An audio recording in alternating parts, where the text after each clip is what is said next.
just don't be nervous. It's like I said, it's very casual around here. It couldn't be more casual. It's mostly just our moms, Maddie and I's moms. Oh yeah. Like our moms are gonna eat it up, and that's really who we do this for. So yes, sir. Hold on. I'm gonna have to send my mom the links. Yes, she's gonna love it. Yes, and she'll play it on her 75-inch screen TV. Yes, I promise you. Yes, moms are great. They make the world go round. So I mean, but who wouldn't be nervous? It's a podcast. This is Euro step right here. This is it's the Euro step. Absolutely. Yes. This is an honor. Have you been on my podcast before, Maddie? Really? Never. The closest thing would be like radio shows, but that's not video. That's like, and then I guess interviews are, sure. But it's not a podcast though. Not both of those things combined. So. Yeah. Exactly. Okay. Let's do it. Welcome back to the Euro Step, a podcast that explores the intersection between sport and story. Every week, we interview professional female basketball players about their overseas experiences. I'm your host, Maddie Beyer, and this is my co-host, Peyton Williams. Whoop, whoop. Now, before, Peyton, you introduce our guest for today, I just have to make an observation. When you say the name of our guest, it is literally a perfect combination of my name and your name. My first name and your last name. Did you realize that? I did not think about that. It's incredible. Like, we couldn't have a better guest, truly. Wow, that is true. Yeah, it's just like it's meant to be. So It is. Yeah. So, should I introduce... Perfect guest right here. Perfect guest. Yeah, should I introduce our guest? Yeah? I think so. Okay, well, as our guest, we have none other than Maddie Williams. Maddie, say hello.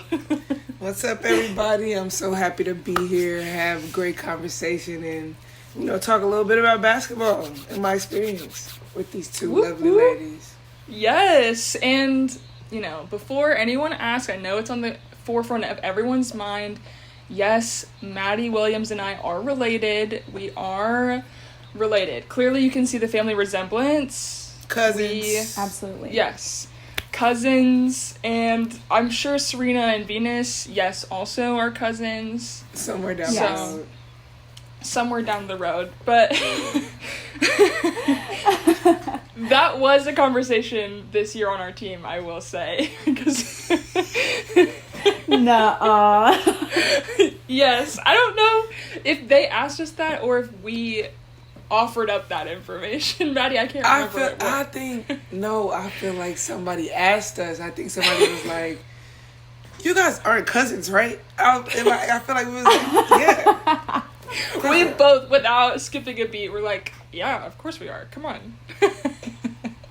Yeah. So I mean, yeah, in case anyone was wondering, Maddie, we know each other, first of all, before your intro, we played against each other in college, and we just finished playing with each other overseas in Hungary. That was so fun.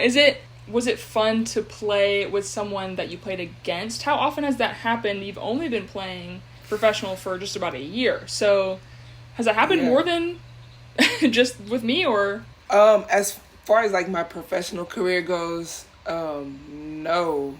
Okay. I haven't played with anybody that I played against, whether it was like college or high school. But yeah, no, it was a good time. And it was way better. It was way better playing with you than it was playing against you. Trust me. Oh my gosh. I promise you were one of the worst people that I hated playing. One of the people that I hated playing against in college. I'm like, look, we gotta play K-State. We gotta play Peyton Williams. Oh, dead. Well, yeah, you were a force to be reckoned with on the scouting report for us too. Even as a sophomore, you were already a force to be reckoned with. Anyway, without further ado, let me just get into your intro to just give everyone a full understanding of who we're dealing with here. So, everyone, this is Maddie Williams, a native of, is it Dallas, Texas. Fort Right? Worth, but the Fort Metroplex, Worth. yeah, the multi. Sorry. Metroplex. A native of Fort Worth, Texas, an Oklahoma Sooner alum, and a food connoisseur. She graduated from OU in 2023 with the second most points scored, 3 All Big 12 team selections, and a Big 12 championship. She was then drafted to Seattle, and later on, she played for the Phoenix Mercury, where she made her WNBA debut. Incredible. Yes, sir. She has also completed her first year as a professional player overseas, and has played in Mexico, Mexico, Turkey, and Hungary. So, that's a lot. That's just a lot of impressiveness right there. I mean, let's just take a minute to let it soak in. Wow. So I'm Yeah. still taking a minute to let it all soak. I bet. Like you said, it's been a lot. It's what I expected and then not. You know what I mean? Yeah. It's the living, the finding food, the meeting new people, the language barriers that you come Yeah. across. Like it's a lot. Yeah, and you've lived a lot of basketball already at the young age of what? How old are you? 25? 24.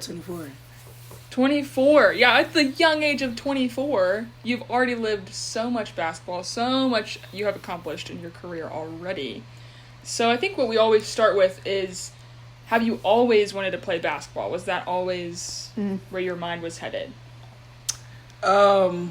When I first started playing sports, I don't think that's at all where my mind was headed. Or not at least basketball, because it wasn't the first sport that I started playing like competitively.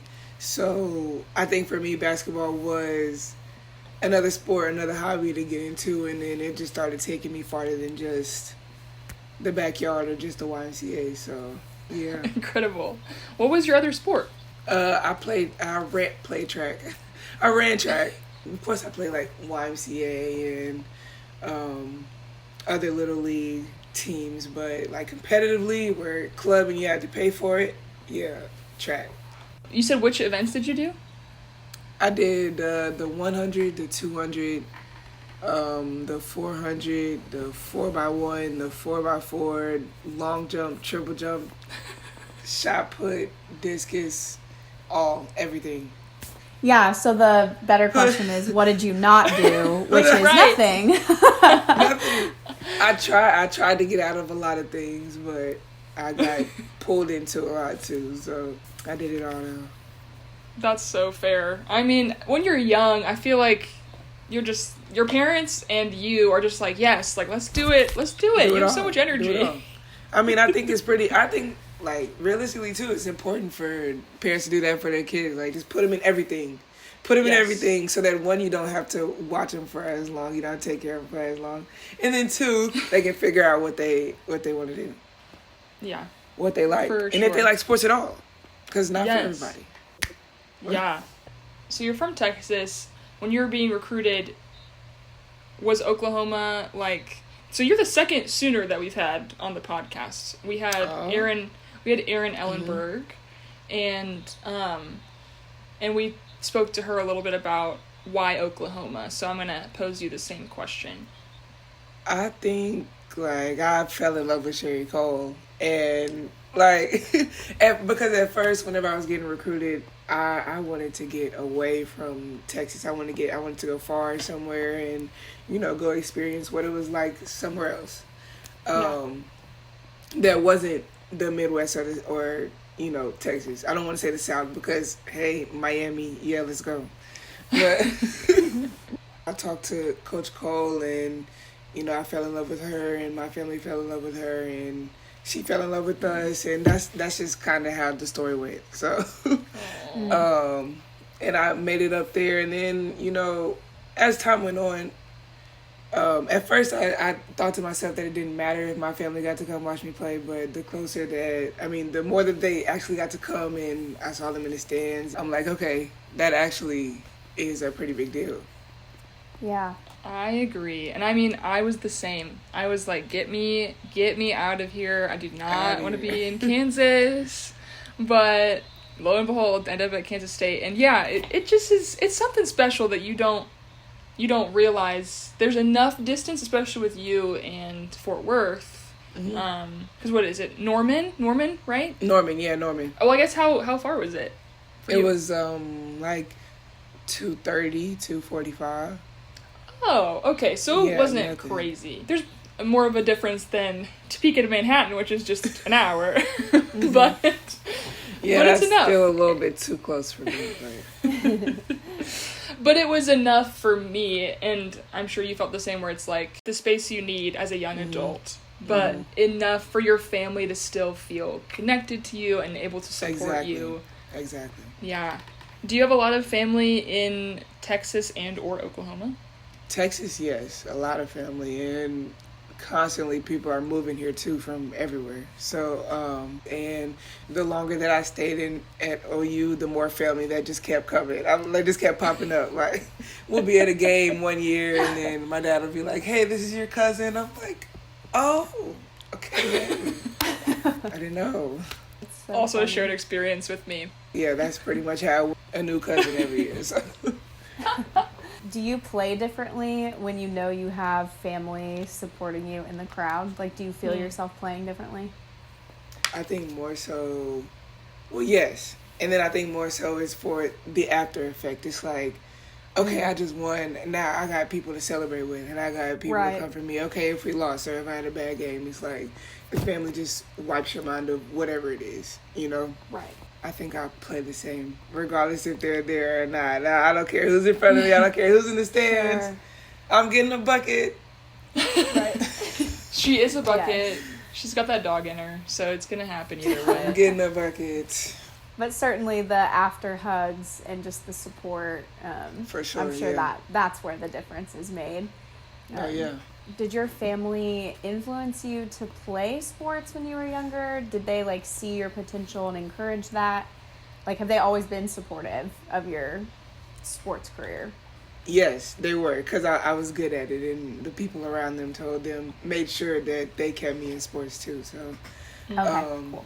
we definitely had that support system that's like pushing them to push me. Yeah. Because my family, they didn't play sports, so they don't know what it's like to have to, you know, push an athlete to be an athlete, and a good one, and one that does it the right way. Yeah, no. So it's good that they had that little support system. Yeah. Similarly, I was the first, like, my uncle technically played golf at Kansas State, but golf is a little different. It's an individual sport, and it's very much like, I don't know, it's easy to tell in golf, like, if you're the best, like, you're the best. Especially in, like, a single state. You're just like, all right, like, this person has the lowest score. They're clearly the best golfer. But I was the first one in my family also to really play high-level college athletics. And my parents always were like, yeah, they had to have someone sit down with them and be like, listen, Peyton's going to be really good, so you should prepare yourself for that. Right. Yeah, and it's something that it's a unique situation, and I don't know if your parents were like this too, but mine were like, people would say, oh yeah, Peyton's really good, and they're like, really? Like, like, I mean, we can tell she's like an athlete, but like, they're like, I mean, yeah, we love her and she's great, but like, she's that good. That good. They were keeping you humble.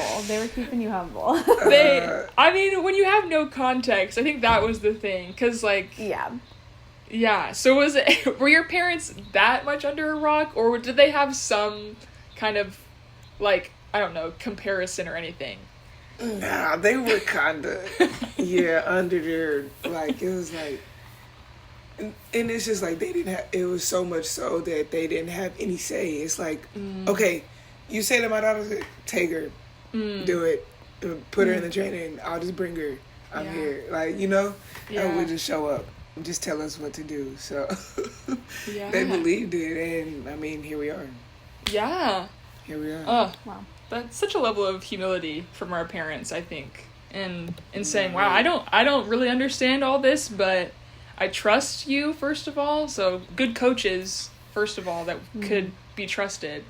But second of all, good parents to say, all right, let's do it, you know? Let's do it. Yeah. Yeah, so you went to Oklahoma. Sherry Cole, legendary coach, and she retired during your career? Yeah, it was right after that COVID year. So not the year that everything shut down, but the year after that. Yeah. That was her last year. Her son had just had his first kid, so she was a new grandma, and she was just ready. She was ready. She was ready. Yeah. All coaches have to move on, I guess, from basketball at some point. They do. But I mean, and when you stack up the track record that she has, it's like, what else? yeah. What else? It's like I could keep going, but I just had a grandchild, and I did it. So Yeah. yeah. Did she win any? Okay, I know she had several Big 12 championships, but did she win any natties? She did not. She got Okay. 2 Final Fours. Ooh. Yeah. So impressive. And so I impressive. think she lost. I think she lost to UConn both times. So Aw. that's very rough. That's a Very tough rough. matchup. I might be wrong. We might need to double check that just so that I don't get my facts wrong. Edit. We'll put the edit. I don't here want her in to case. see it. I don't want her to see Yeah. it and be like, "What are you talking about?" Oh my gosh. I mean, UConn. I mean, because UConn's been good for a long time, but especially, several years back, they were a force. They had a chokehold on the women's game. Yeah. No, yeah, and so did Tennessee though. So Tennessee, Yeah. I remember watching this little compilation of like, it was like every women's national championship game. It was like the last minute just to see like the celebrations or whatever and who won all those years. And when I tell you, I probably saw Tennessee pop up 15, 20 times. It's like Tennessee, UConn, Stanford, Wow. Purdue, random, but Sheesh. Yeah. What? Tennessee. But yeah, Tennessee was also a force too for a long time. Ugh. I mean, hey, Pat Summitt. What can you say? No, yeah. What's left to be said? Pat Summitt, legend. Pat Summitt. But okay, anyway, back to Out of the Clouds. Sorry. No, that's my fault too. We're reminiscing. We are. But okay, you had let me get the exact number. Over 2,000 points. I think it was like 2,300 or 2,000. 23. 2,300. Yeah, something like that.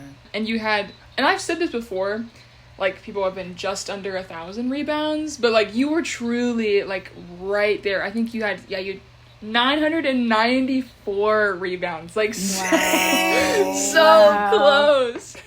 So Man. close. Oh, you just needed one more game. Oh, Yeah, but, that's it.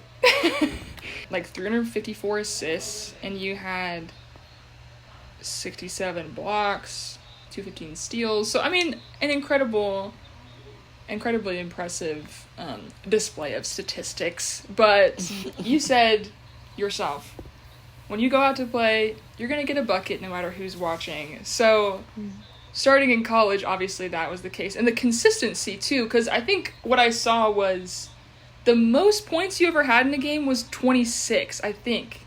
Like, is that true? No, not 26. No. It was like, it was 40 something. 40? 44? Where was that? 40. Wow. It was against West Virginia at home my junior year. Okay. Yeah, we still lost, but I got a bucket. But you had a bucket. You did your job. Sometimes in order to get over the loss, you have to think about your performance, and if your Right. performance was good, it will help you get over Right. that loss. You personally Jeez. won that game. Right. You personally. Yeah, I don't know why it says. Yeah. Yeah, it says season high 26. Oh, it's for like this specific season. Oh, that was your for the senior season. season. Okay, yeah, that last season. Okay, And then let's see, maybe it was 2020. There you go, 45. it was. 45 against West Virginia. That's crazy. 45? I didn't know it was possible. I did not know it was possible. That's It incredible. just happened, and I'm like, wow. What was going on that day? Like, can you attribute that to anything? Like, what were you doing? Was just, I don't even think I shot a layup that game, y'all. Maybe like 2. I was just hitting, shot, bucket, shot. Free throw, You locked in. Locked in. I guess so. And I was just like, I mean, I might as well just keep shooting. And I remember I was at this was the year that Courtney Paris was coaching for us. She was our assistant coach. And she was holding the scoring record for a single game. Mm-hmm. Right before that, I think it was 42 or something like that. And I think I was at 41. And she's talking to me. She's like, we just came out of timeout. She's like, Maddie, the record is 42. 42, go get it. You're at 40. I'm like, oh, we got 5 minutes left. Let's go get it. Oh, wow. Yeah, she didn't tell me that she had the record, but she was like, go wow. get it. How cool. That is so cool. And she holds the record for most points throughout the career, right? She's the number 1, right? Mm-hmm. She's number 1. Yeah. I think she had 27. Jeez. 2,700 points, yeah. Wow. In 4 years. I did mine in 5, but she did it in 4. She truly did it. Truly did it. I feel like that now, because I know, not to shade anyone who does this, but my girl Yoki at Kansas State is going on 7 years, and she's breaking records, and I'm like, my girl. Listen, I understand. If that is what you want to do, if that is your goal, you're like, I got it already. I might as well stack it to where nobody else can get it. No, there's no way that anybody else is going to get 7 years in college ever. Yeah, especially now with them changing all of the transfer rules and all the redshirt rules and everything. It's y'all aren't getting 7 years again. Nobody's going to get my record. Go ahead, Yoki. I'm not mad at you. Hey, and to be fair, some people get those 7 years because, for her case, injuries. So it's not you still gotta take that into consideration too. Of course, True. Some of those are the COVID years as well, which those were crazy times by any standard. But you played during the COVID year, clearly. So what was that like? It was. I don't know. I don't even know how to describe it. The first word that comes to my mind is it's calm, or it's peaceful. It's we would have.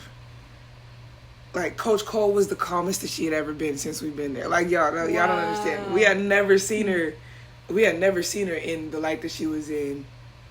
Wow. During that COVID year. We're like, who is this lady?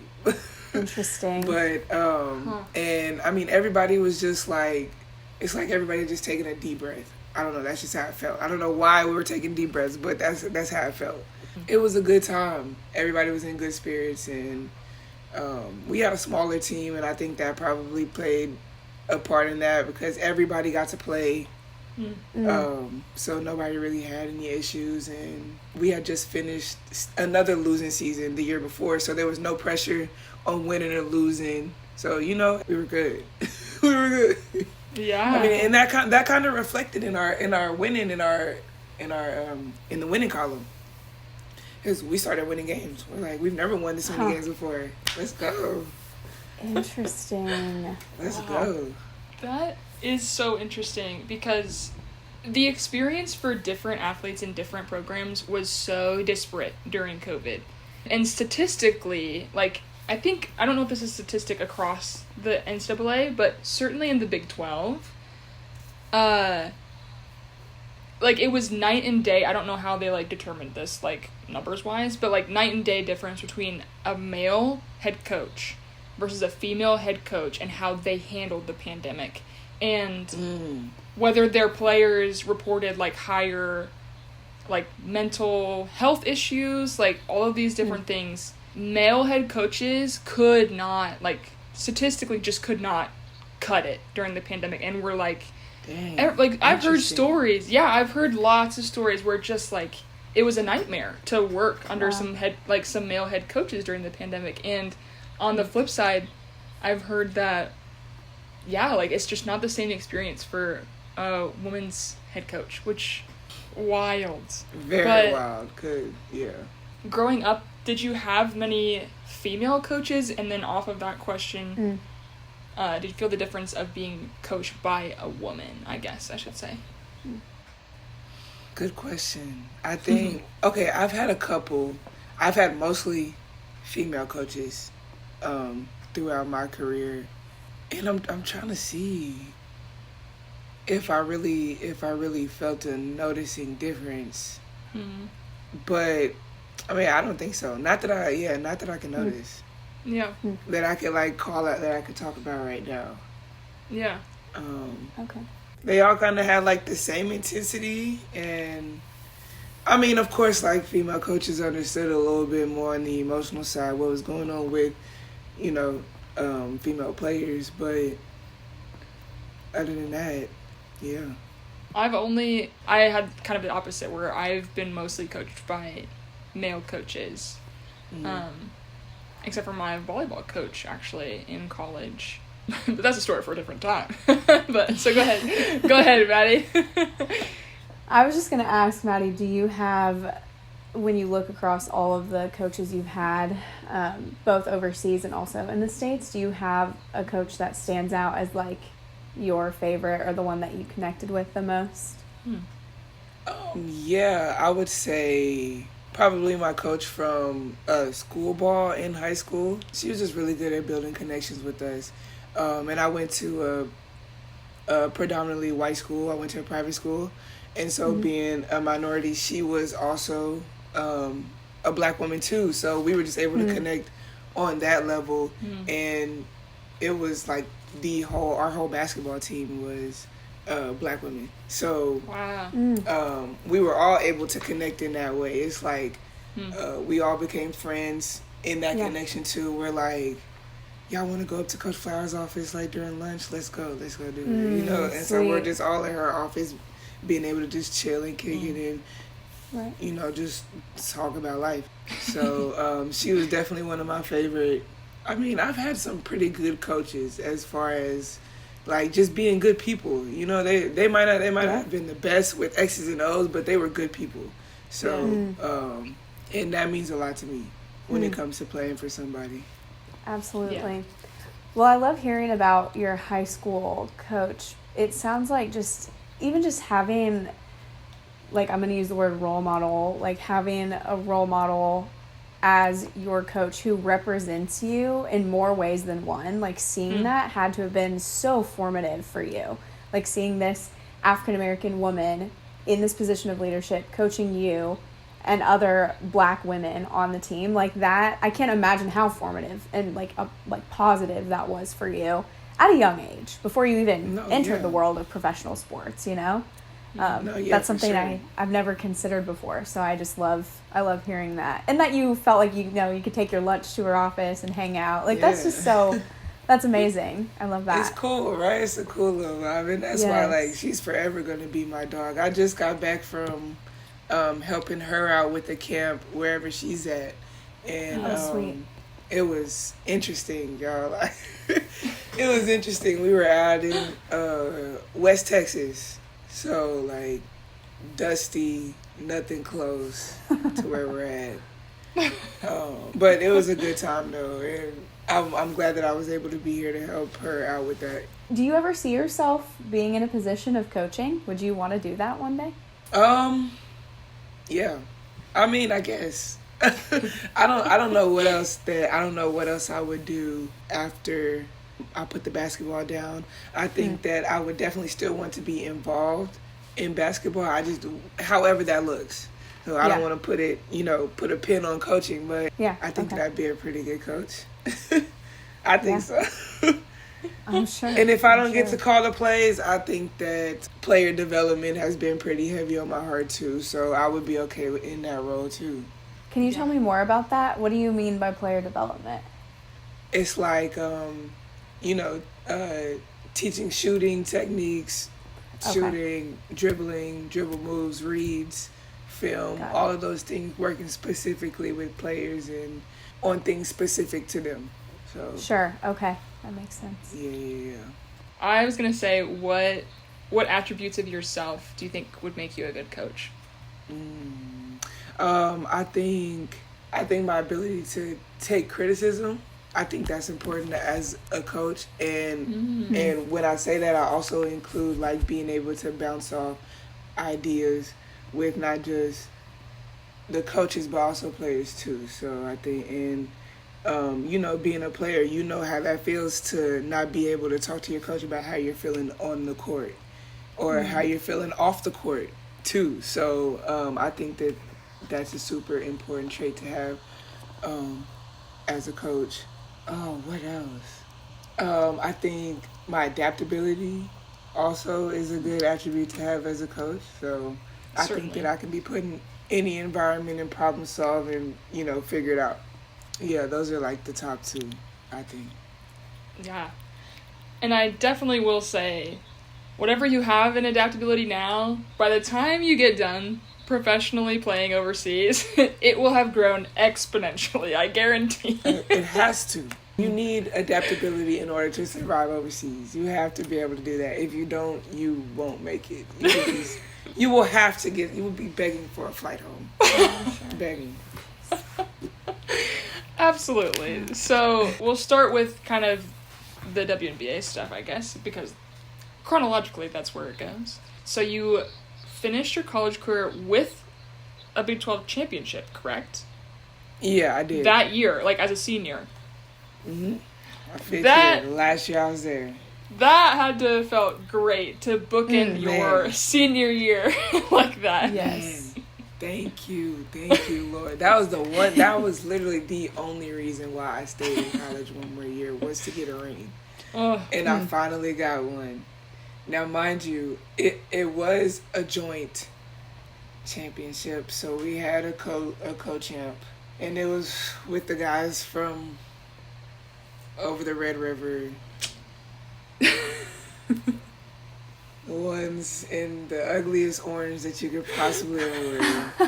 They were your co-champions? They were our co-champs. The Texas Longhorns. They were our co-champs. That's and then Iowa State won the tournament. So all three of us got rings that year. And all of you, how does that work for the tournament? Like the NCAA tournament? Good question. It goes by by your record. So us in Texas had the same record, but we lost to Texas. Got it. And then they beat Iowa State. So out of the I don't know, it was something mixed up like that. Okay, got it. Okay, yeah, that is a very lots of beating up on each other in the Big 12 that year, apparently. It was. But yeah, in case y'all didn't know, Texas and OU. So okay, people in Kansas, obviously K-State and the Jayhawks, those questionable birds just over yonder. They're not real. But What's a Jayhawk? What's a Jayhawk? But hey, so that's the rivalry of my college career. And OU and Texas, is that y'all's biggest rivalry? That's our biggest rivalry. Wow. Hands down. I mean, Bedlam is kind of up there too, but nowhere near Texas and OU. Like, you got to think about it. Ours is to the Texas OU rivalry is to the point where we have to move to a bigger football field, to a bigger stadium, in order to hold the amount of people and the amount of hype that it brings. Gracious. Yeah, it's a big deal. It's a big deal. That's no joke. And so that does... I can imagine it stung a little bit to have to share that, but hey, a win is a win is a win, right? A win is a win. Anyway, so you exited college with a ring on your finger. You got drafted in what round to Seattle? Second round, pick 19. Okay. Or 20. So that's like the third or the fourth pick in the second round. Okay. Big time. And then you went to Seattle training camp, got waived, and then So you went somewhere in between your stints in the WNBA. Where did you go? Where'd you go? Viva la Mexico! I went to... No, yeah, I went to Mexico and played out there for a couple months, so that was an experience too. That was pretty cool. Yeah. So why did you go there? Yeah. Just kind of like a buffer period to, keep my basketball legs, stay in shape. In the case I got a call. Sure.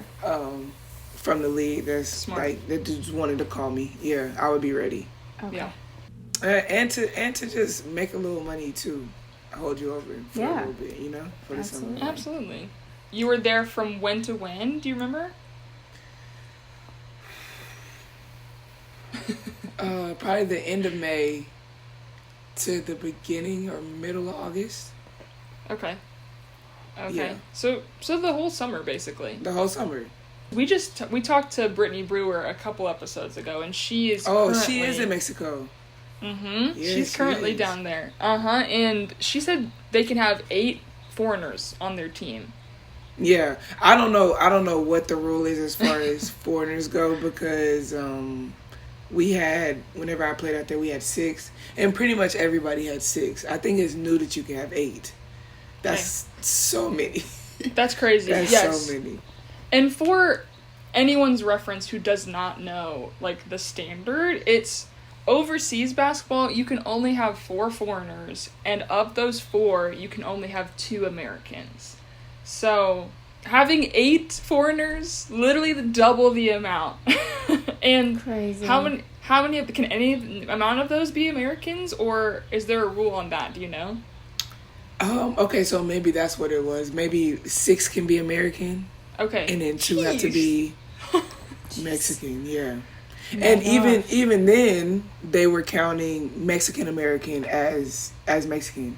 So you could, as long as like your family was Mexican, then you could get a passport and you could count as Whoa. And it didn't even have to be like your immediate family. Like Peyton, you know how that goes. It could be like your great grandma has some descent in her, and that works. They're gonna find a way to make it work. Oh yeah. Wow. Not even that. No, it was good. It was a good league. And I mean, also what made it a little bit more competitive was that you could have 6 Americans on a team. Right. And a lot of us played the whole game. Yeah. So that made it pretty competitive. It was a good time. And the crowds and the fans in Mexico, they get into it. Yeah. It's a party down there. It's a party down there for them. Yeah. Yeah. So the environment, the atmosphere definitely makes it a good time too. So and you play a lot, 2 games a week, so it's a good time. Yeah. What city were you in? I was actually in Fresnillo, which was like the next closest city was like Guadalupe, so it was like mid Mexico. And there wasn't much out there, but we traveled, so that made up for it. Sure. We traveled to the other better cities, so. Gotcha. So you came back to the States and you got the call when to go to Phoenix? Maybe 2 weeks later.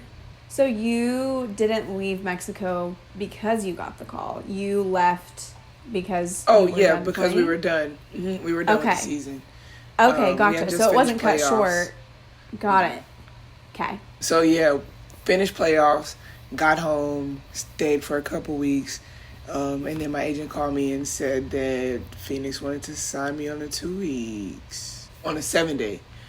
And then the 7-day went through, and then they signed me on another 7-day. A 7-day contract, to be clear. Contract. Yep, Yes, was about to ask contract. that. Thank you. Okay. Wait, Yeah. a 7-day contract. What does that mean though? Like, You literally stay for 7 days. So at the is hour that just like a you- trial period? They're just like testing you out? I mean, basically, and then so it was also at the end of the season. So they were at the point where, and Phoenix had older players, so a lot of people were the wear and tear of the season. A lot of people getting hurt, so they needed some people to come, step in for a little bit. So that was what I was doing. For a Nice. week. For a week, yeah. And then again, wait, then again. Right, run it back. Interesting. I've never heard of that. Wow. Yeah. It's funny because you're like, oh yeah, like let's go to Mexico to like stay in shape and like prepare. And then it's funny because like you had a 2-week window in between, which is kind of funny because you're like, okay, I'm ready. And then you're like, all right, I'm done. And they're like, wait a minute. You're not. Wait a minute. Actually. Yeah. Actually. So to come back and be like, all right, successful Mexican season in the books. Did you feel like, all right, I'm going to take it easy for a little bit? Or are you kind of a restless player? Like, let's get back on the court. Like, what was the vibe after you finished? Well, I definitely took a little bit of time off.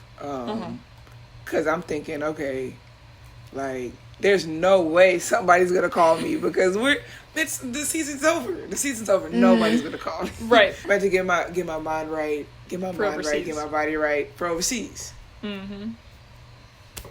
No. It was not happening. Gotta stay here for a little bit longer. So, but it was all good. We made it work. And you made your WNBA debut. What was that like? How did that feel? Man, it was surreal. Yeah. Like, just getting there. We had a game. I got there. We had one practice. We had a game the next day.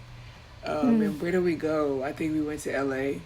So I knew a couple of people out in LA, so I got to, call them and, tell them, listen, you have to come. This is almost a once in a lifetime opportunity. Right. No kidding. You have to go. No, yeah, it was good to be able to play in front of my family. And, I don't even remember if I expected to go in, but I warmed up like I did.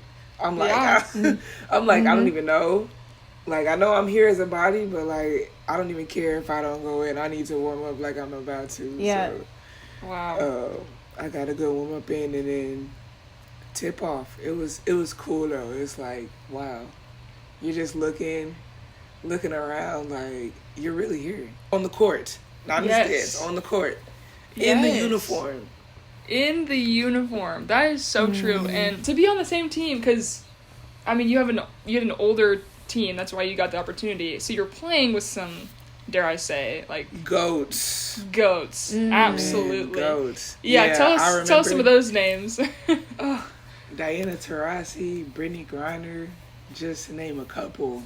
Yeah. Like, just to name a couple. But I remember texting my agent like that first day of practice after practice. He was like, how was it? And I'm like, it was good, but bro, I'm in the gym with Diana Taurasi. I'm in the gym with Brittany Griner. Like, I'm starstruck. I'm like, I can't. It was good. I missed a couple layups, but that's only because I wasn't looking at the basket. I'm looking at Diana Taurasi.